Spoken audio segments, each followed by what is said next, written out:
Kaip sekasi komandai? Sekasi neblogai. Vakar labai teigiamai vertinu treniruotę Klermonto akademijai. Gavom gerų patarimų iš profesionalių trenerių. Sužaidėm su stipria Klermonto akademijos jaunimo komanda. Šiek tiek pasitikrinom jėgas prieš pirmas varžybas su Liuksemburgu. Šiandien apšilsim, pasikartosim viską ir bandysim rytoj įveikti priešininkus. Kaip esate pasiruošę rytojus rungtynėm? Aš manau, kad esam pasiruošę gana neblogai, žaidėjai geros nuotaikos. Atrodo, kad nori laimėti, yra pasirengę tam.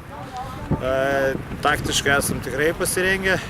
Technikai, aišku, galbūt dar šiek tiek pritrūko laiko ištaisyti visas klaidas, bet stengsimės jų nedaryti ir lauksim teigiamą rezultatą. Ar tenkina žaidėjų forma? Fizinė forma tikrai netenkina. Matosi, kad žaidėjai patingiau padirbėti per sezoną. Nors, aišku, tikėjomės iš trenerių klubuose pagalbos didesnės, tačiau, kaip matom, tai šiek tiek yra žaidėjai nėra pasiruošę fiziškai, tai tikrai geriausios savo sportinės formos. Techniškai taipogi trūksta šiem metam techninio pasiruošimo iš techninės pusės. Kokios stiprios Lietuvos komandos pusės?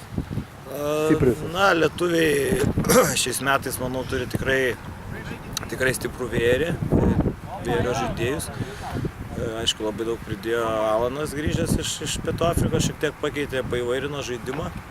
Tačiau turim neblogą pakeitimą tiek iš vairo, tiek iš plūgės žaidėjų.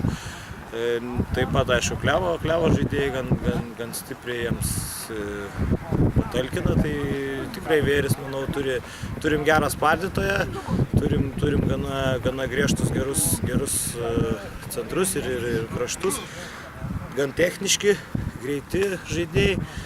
Su grumtynės didelės, tačiau trūksta susižaidimo, trūksta technikos. Tikėsimės, kad vyrai bent jau agresiją tikrai įveiks savo oponentus. Ką žinote apie savo varžovus rytojaus rungtynėse? Žinom, kad labai panašus žaidimo stilius į prancūzų. Labai vagia mėgsta vogti kamuolius rakuose, labai stipriai gynyboje dirba su priešininkų laužimu.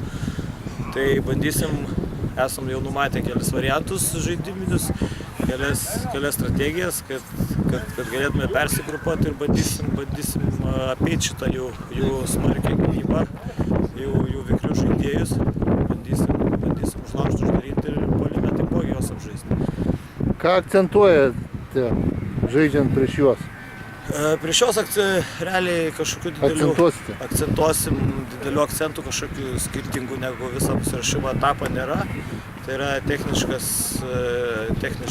žaidimas puolime, techniškas kontaktas su kamuoliu, techniškas, kaip sakant, kamuolio išsaugomas, nušlavimas ir taktiškai visiškai nekeisime nieko, taktika mūsų aiškino nuo sezono pradžios.